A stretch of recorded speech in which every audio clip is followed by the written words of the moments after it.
Good afternoon. It's Gary from Tactile Technology with our SMESec, which are our regular 12:30 to 12:45 quick 15 minutes talking about cybersecurity, all delivered in plain English, not in Klingon.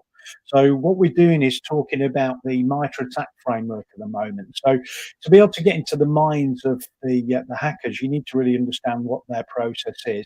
And the mitre attack framework takes us through all the stages that they take in their attack process. So going from the beginning where it's reconnaissance all the way to the end where they're going to do some kind of impact for the end user that they're attacking. So we're actually got to our stage 5 now. So if I bring up my slides onto the screen, so we're now talking about persistence. And persistence is what the hacker wants to do to stay there. So it's pointless, getting initial access to your machine or server or whatever infrastructure they've decided to attack, and it being wiped out straight away because you've rebooted the machine, because you've closed a particular process. They want to make sure that it stays persistent, so it's always there in the background. And there are a number of ways they can do that. So we're going to go through a few of them, but there's quite a lot on this list, so we may skip over a few because of time constraints. So we want to try and keep it down to 15 minutes at the most. So the first thing they can do is account manipulation. So they can modify the accounts in such a way so they can use your account to log in remotely at any time in the future. So that's quite a straightforward one. And it's something that can be done quite easily using phishing attacks. So they're sending emails out and getting people to fill in their credentials in a form. It looks like you're resetting or confirming your login details with, say, Microsoft Office 365, but really you're giving away your credentials, and they can use those account details then to be able to access your systems going forward. The next one is there's a service that's built into Windows, which is a way to actually transfer data. It's like a file transfer protocol that's designed specifically for the operating system to move data around within it. So they can actually use bits to actually do this. So they can use it to copy code that they want to execute or scripts around inside the operating system using bits jobs. They can also modify the boot or auto start capabilities for when you reboot or log on to the system, and they can actually start a particular application at start point, similar to certain applications that you might want to start every time you reboot your machine or every time you log on to your machine. Something like a web browser or something else you want to launch, or a particular client that you utilize regularly. I have a or a voice over IP client that I load automatically every time, so that I've got access to my telephony services through my desktop machine. And again, they can do the same thing, so they can actually set up that their malware program to be actually auto started every time that the machine is booted or you log in. The other thing they can do is run a script. So a script is slightly different. So, one is an application, so it's sat there and it's a full application. Another script is just to be able to run something, do something. So they can write a script that could effectively launch a piece of malware and connect it to the system. And again, they can set that up at boot time, part of the boot process or the logon process. The next thing they can do is they can actually create extensions for the browsers you use. So commonly people will be using something like Microsoft Edge, some Chrome from Google, or a variety of others, including Safari from Apple. And these browsers have got extensions to make things easier. So we tend to have extensions for things like search capabilities, for picture capture, lots of other different ones that we utilize are really useful for us. But what the hacker can do is write an extension for a common browser, and they can actually then automatically connect that to your browser as an extension. So every time you restart your machine and you log back in and you open your browser, they've got access to the system through that browser extension. So another way that they can do that. They can also compromise the actual client software. So a particular piece of software, they can actually modify the binary code for it and put their malware into it.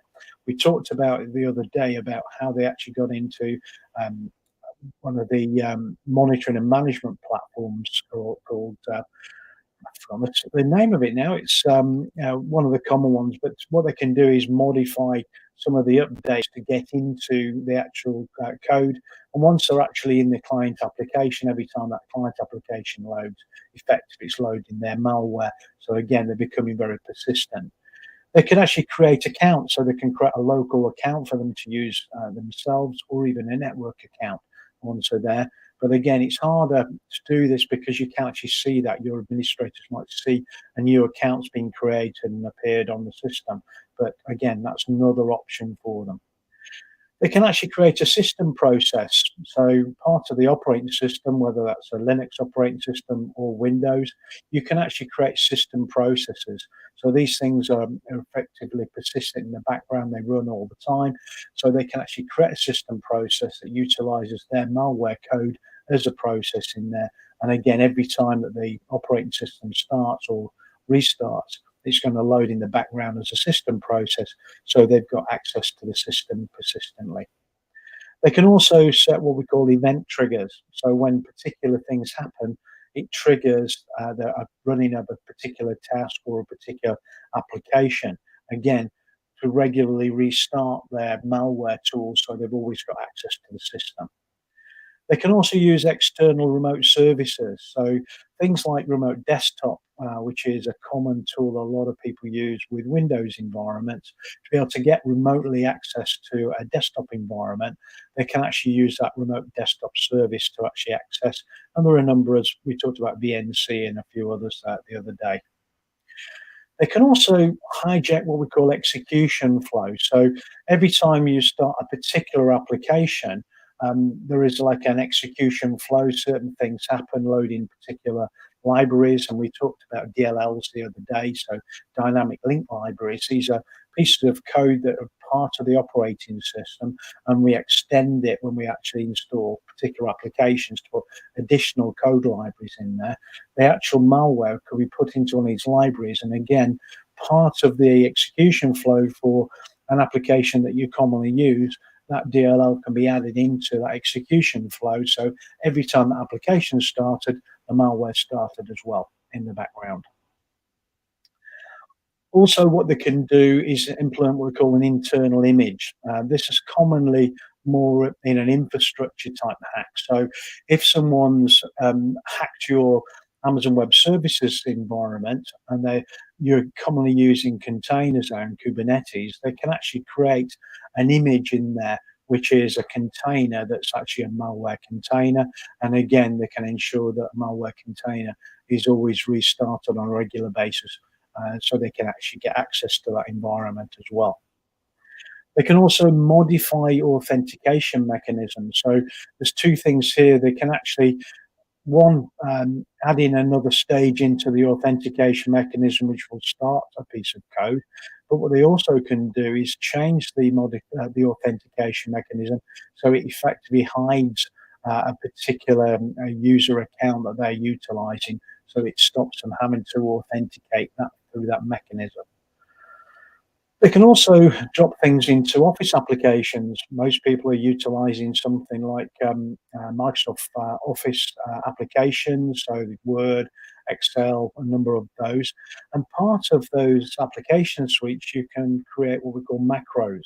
So macros are created to be able to create shortcuts to do some tasks, like adding a load of data to a particular spreadsheet, or modifying the format of something based on some information that's put into it.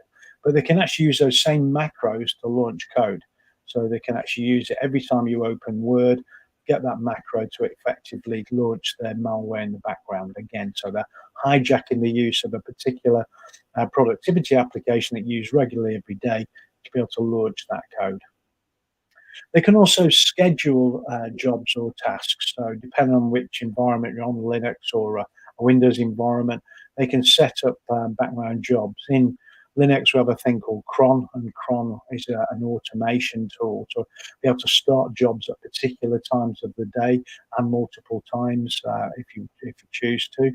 But there's a similar task manager built into Windows again, they can actually set up tasks to run specific scripts or to launch particular applications in the background so they become persistent, because every time you restart your operating system on a particular time of day, that piece of malware is launched in the background. They can also modify server components as well. So your server software that you're utilizing, you may have a particular component and the part of that software. They can actually add in another component or effectively replace one of those components with their malware. So again, every time the server fires up and it starts its software up, that that particular piece of malware will start in the background as well. There's also an ability to use what we call traffic signaling to start processes as well. This is a bit more in depth, and it can be done across systems because traffic signaling can be across multiple remote systems as well as internal within one system. But also what they can do is use valid accounts, and it's very similar to the account manipulation. If they've got the login details for your account and they've got remote access to it, they can access your machine anytime they choose to. It's not going to limit them having persistence when they've got valid credentials.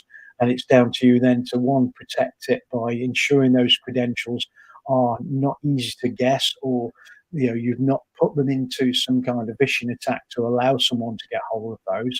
And secondly, using some form of multiple form factor authentication, MFA, to be able to ensure that it's you that's actually logging in, not the hacker. So having it request a code from you and send a message to your phone with a code, or to have some kind of authentication pop-up where you accept a login request, or even something like an authentication program like Google Authenticator, where you actually go in and pick a code that's been generated for that particular period of time and apply that to the application as well. And then that ensures that that account is actually being logged in by you, not someone else who's been able to find your login details. And then the final one is a pre-OS boot. So part of the process with any PC or Mac or Linux workload, there is some pre-operating system boot activity. So things happen at the start. There are certain things that are loaded, including some firmware in some cases. So the actual code could be actually launched part of that boot sequence. So even before the actual operating system, such as Windows or Linux, is loaded, the actual code could be loaded onto that machine in advance of that. So these are a number of different ways that they become persistent and ensure that their programs are staying on that system. So we're carrying on with our framework. So we've done reconnaissance, we've done resource development, we've done initial access. So first get time onto your system. We've talked about execution, how they're going to execute code, and we've just covered persistence. The next stage we're going to talk about is privilege escalation, because what they want to do is have as much privilege as they can with the user accounts they get access to, so they can do as much damage or collect as much information as they can. So we're going to cover that tomorrow. So let me just take my slides back off the screen. I'm just going to find my mouse, which seems to have disappeared off the screen at the moment. Across here, I'll take that off. Right, so just a couple of things to tell you about. So I said what we're going to do tomorrow is talk through this stage 6, which is privilege escalation.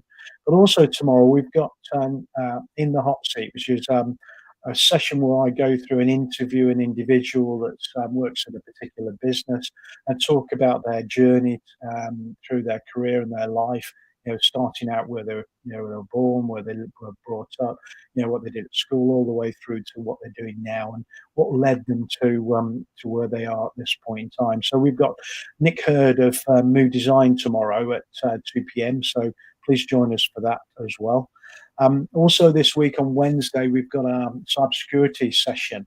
So if you want to take that link, which is a Hopin session, you need to register with Hopin. It's a free thing to register with, but then you can actually register for the cybersecurity event. It's free of charge. It's an hour at 4 p.m.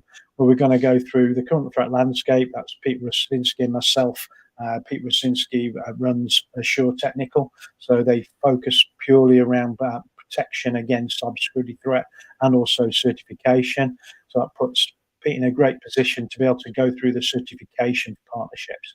So talking through Cyber Essentials, Cyber Essentials Plus, and ISME governance, and the kind of things that you can do to acquire this, but also how you can use it to prove that you've done a certain level of protection against cybersecurity threat, to prove to your customer or your partner or supplier that you are safe to connect with, because that's becoming a bit of an issue. These supply chain hacks that are happening at the moment, and this allows you to cover that off. And then finally, we're going to talk about the difference between passive and active threat protection. So EPP, Endpoint Protection, is a digital approach using things like antivirus and personal firewalls. EDR is Endpoint Detect and Respond. It gives you that initial protection piece that you get with an antivirus product, but also then it will detect a threat. So it can see what's happening, understand where it is in the mitre framework, and then what it will do is alert both an automation to quarantine and stop it, but secondly, alert an engineer, part of the SOC team, to be able to deal with it and ensure that it doesn't spread any further. Also starts a process of investigation to find out how it actually got there in the first place, which is something you don't do if you're just doing that in EPP type security. Just stop trying to stop it. So a good analogy I've used in the past is EPP is good locks on your house. EDR is a good locks with an alarm and a rapid response team to come out and deal with the situation if they detect someone breaking into the property. Anyway, join me tomorrow for both the SMESec, which is at 12:30, 12:45, where we're talking about the next stage, privilege escalation. And then at 2 p.m. tomorrow afternoon, we've got In the Hot Seat with Nick Hurd of Mood Design. So hopefully see you then. Thank you very much for joining me today.